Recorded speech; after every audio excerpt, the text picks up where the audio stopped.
नमस्कार दोस्तों, मैं दीपक शुक्ला आपका स्वागत करता हूं आपके अपने YouTube channel A to Z banking information पर।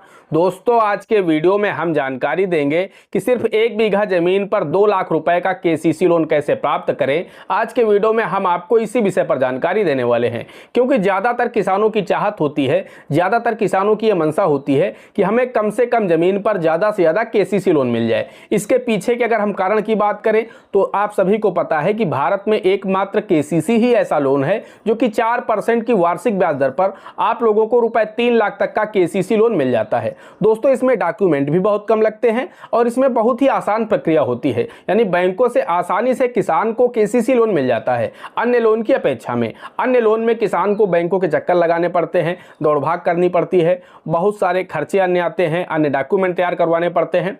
लेकिन KCC में ऐसा कुछ भी नहीं होता है, सिर्फ आपको अपने जमीन के दस्तावेज देने होते हैं और आसानी से बहुत ही कम समय में आपको KCC लोन मिल जाता है। इसी वजह से सभी किसान चाहते हैं कि मुझे कम से कम जमीन पर ज़्यादा से ज़्यादा KCC लोन मिल जाए। तो आज के वीडियो में हम आपको इसी विषय पर जानकारी देने वाले हैं कि आप सिर्फ 1 बीघा जमीन पर 2 लाख रुपए का KCC लोन कैसे प्राप्त कर सकते हैं। दोस्तों, तरीका बिल्कुल लीगल है, कारगर है। इस तरीके से लोगों ने बैंकों से 1 बीघे पर 2 लाख रुपए का KCC लोन प्राप्त किया है और प्राप्त कर रहे हैं। वही तरीका हम आपको बताने वाले हैं। इसमें बैंक आनाकानी भी नहीं करेगा। आपको भी, अगर आपके पास भी सिर्फ 1 बीघा जमीन है तो आप भी देश के किसी भी सरकारी बैंक से 2 लाख रुपए का KCC लोन प्राप्त कर सकते हैं, यानी 4% की सालाना ब्याज दर पर आपको 2 लाख रुपए का KCC लोन मिल जाएगा, सिर्फ और सिर्फ 1 बीघा जमीन पर।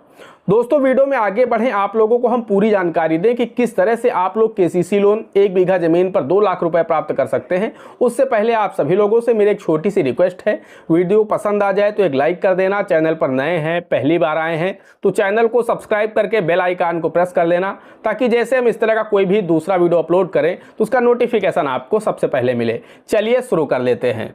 दोस्तों, सबसे पहले आप सभी को यहाँ पर यह जान लेना आवश्यक है कि आपको जो बैंक के द्वारा KCC लोन दिया जाता है वो आपको फसलों की लागत दी जाती है। आपकी ज़मीन से यहाँ पर कोई भी मतलब नहीं होता है कि ज़मीन आपकी कितनी महंगी है और ज़मीन आपकी कितनी सस्ती है।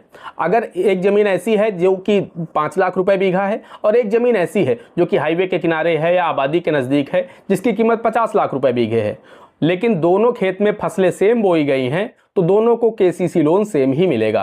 तो यहाँ पर ज़मीन की वैल्यू से कोई भी मतलब नहीं होता है। मतलब होता है तो सिर्फ और सिर्फ आपकी फसलों से कि आपके खेत में क्या फसलें बोई गई हैं। जितनी ज़्यादा लागत वाली फसलें आपके खेत में बोई गई होंगी, आपकी KCC की लिमिट उतनी ज़्यादा बनेगी। आपके खेत में जितनी कम लागत वाली फसलें बोई गई होंगी, आपकी KCC की जो लिमिट होगी उतनी ही कम बनेगी। तो यहाँ पर आपको जो KCC लोन दिया जाता है वो आपको फसलों की लागत दी जाती है। इससे कोई भी मतलब नहीं होता है कि ज़मीन आपकी कितनी महंगी है या ज़मीन आपकी कितनी सस्ती है। उदाहरण के लिए दोस्तों, यहां पर हम आपको बताना चाहते हैं कि अगर हम आपको एग्जांपल देकर के समझाएंगे तो आप लोगों को अच्छी तरह से समझ में भी आ जाएगा कि 1 बीघा पर आपको 2 लाख रुपए का KCC लोन कैसे मिलेगा। तो दोस्तों, उसके लिए हम आपको यहां पर बताना चाहते हैं कि यहां पर कोई एक जनपद सिलेक्ट करना होगा। उसी के आधार पर उसका स्केल ऑफ फाइनेंस यानी फसल वित्तमान लेकर के हम आपको फसलों के आधार पर समझा पाएंगे और आप लोगों को अच्छी तरह से समझ में आ जाएगा। आप लोग भी ये निकाल पाएंगे, कैलकुलेट कर पाएंगे कि आपके पास कितनी जमीन है और आपको कितना KCC लोन मिल सकता है।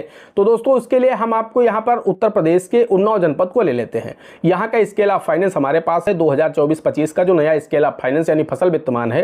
कहने का तात्पर्य यह है कि जो फसल वित्तमान होता है वो सरकारी आंकड़े होते हैं जो कि सरकार के द्वारा प्रतिवर्ष जारी किया जाता है और उसमें लिखा होता है कि इस वर्ष इस जनपद में जो भी फसलें होती हैं उनकी क्या लागत रहने वाली है। उसी लागत के आधार पर सभी बैंक KCC की लिमिट जारी करते हैं।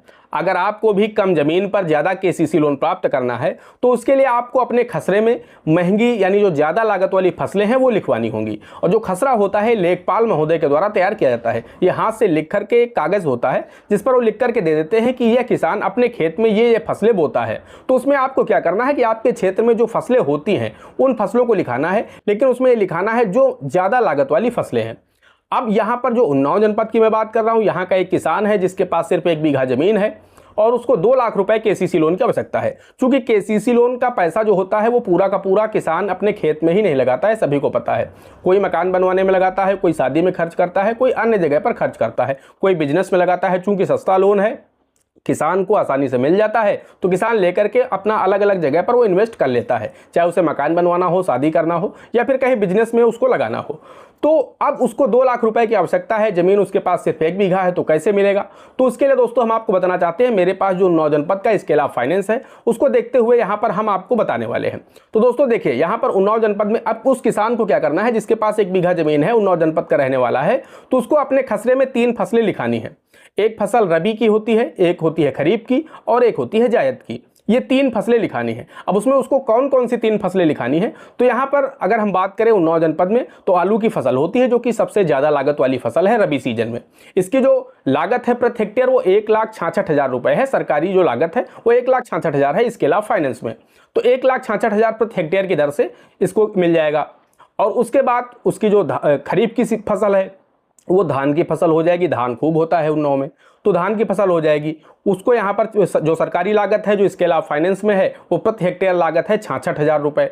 उसके बाद जो जायद की फसल आएगी वो टमाटर की फसल होगी, क्योंकि 3-4 महीने का समय बीच में मिल जाता है किसान को, गेहूं काटने के बाद धान लगाने तक का, या फिर आलू उसने खोद लिया तो आलू खोदने के बाद फिर जब तक वो धान लगाएगा उस बीच में 3 महीने का टाइम होता है। और टमाटर की फसल भी 2 से 3 महीने की होती है, तो आसानी से वो अपनी टमाटर की फसल को तैयार करके बेच लेगा, तो तीसरी फसल भी उसकी तैयार हो जाएगी। तो तीसरी फसल वो अपनी टमाटर दिखाएगा, तो उस खसरे में उसे लिखवाना है। अब खसरे में जब वो टमाटर लिखाएगा तो टमाटर की जो प्रति हेक्टेयर लागत है उन्नाव जनपद में वो है 80 से 82,000 रुपये प्रति हेक्टेयर। तो यहाँ पर अगर इन तीनों को हम जोड़ देते हैं दोस्तों, वैसे तो ये प्रति हेक्टेयर की लागत निकल करके सामने आ चुकी है, लेकिन यहाँ पर आपको बीघे में निकालना है। अब दोस्तों यहाँ पर हम आपको सबसे पहले बता देना चाहते हैं कि जो बीघा होता है उन्नाव जनपद का, वो यहाँ पर दोस्तों होता है 0.253 हेक्टेयर, यानी 1 हेक्टेयर का 1/4 भाग, 1 हेक्टेयर का 1/4 भाग 1 बीघा होता है। अब आपके यहाँ बीघा छोटा होता है बड़ा होता है, तो उस हिसाब से आप कैलकुलेट कर लीजिएगा, लेकिन यहाँ पर जो बीघा होता है वो 20 बिस्वा का होता है। 1 हेक्टेयर का 1/4 भाग होता है, यानी 0.253 हेक्टेयर।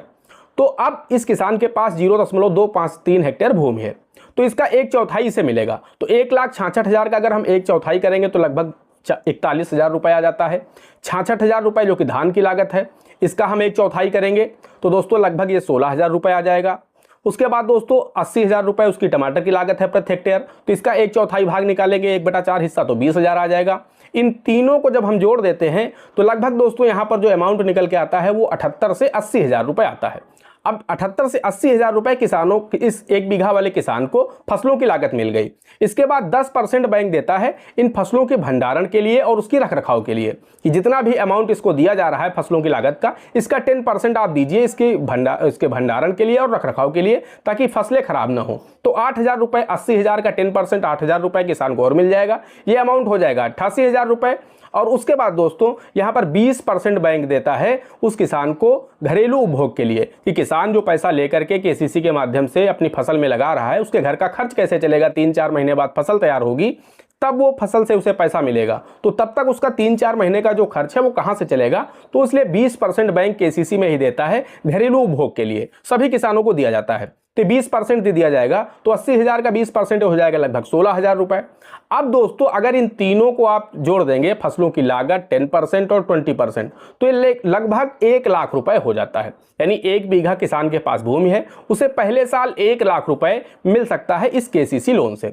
उसके बाद दोस्तों आप सभी को पता है कि केसीसी की लिमिट 5 सालों के लिए बनाई जाती है, तो 10% प्रतिवर्ष अमाउंट बढ़ता है। तो पहले साल अगर किसान की जो लिमिट है वो 1 लाख रुपए है, तो सेकेंड ईयर उसकी लिमिट 1,10,000 होगी।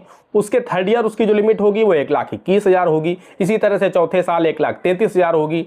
उसके बाद 5वें साल उसकी जो फाइनल लिमिट जाएगी वो लगभग 1,45,000 या 1,46,000 रुपये उसकी फाइनल ईयर की लिमिट बनेगी। अब किसान को तो सिर्फ 1,45,000 रुपये की ही लिमिट बनकर के तैयार हुई, जबकि उसको आवश्यकता है 2 लाख रुपए की। तो दोस्तों यहाँ पर हम आपको बताना चाहते हैं कि उस किसान को 2 लाख रुपए की आवश्यकता है, उसको 1,45,000 केसीसी से मिल रहा है। तो यहाँ पर सरकार की एक स्कीम है पशु किसान क्रेडिट कार्ड स्कीम, जो कि सेम केसीसी की तरह है। अब अगर उस किसान के पास में गाय या भैंस हैं तो उस किसान को उसी ब्याज दर पर, यानी 4% की सालाना ब्याज दर पर पशु केसीसी के माध्यम से भी लोन मिल जाएगा। अब जमीन उसके पास 1 बीघा है, उसे 5वें साल जो लोन मिलेगा वो 1,45,000 मिलेगा। पहले साल उसे सिर्फ 1 लाख रुपए मिल पा रहा है।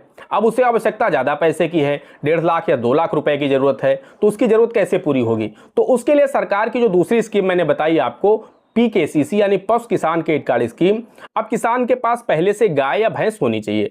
तो यहाँ पर 4% की सालाना ब्याज दर पर पशु KCC के माध्यम से 40,000 रुपए प्रति गाय और 60,000 रुपए प्रति भैंस दिया जाता है लोन। पशु पहले से होने चाहिए, पशुओं को खरीदने के लिए नहीं दिया जाता है लोन, पशुओं के रखरखाव के लिए दिया जाता है। तो अब मान लीजिए कि उस किसान के पास एक गाय या एक भैंस है, उस दशा में उस किसान को 1 लाख रुपए PKCC से भी मिल जाएगा। लेकिन अगर मान लीजिए उस किसान के पास सिर्फ एक भैंस है तो उसे 60,000 रुपए पशु KCC से मिल जाएगा।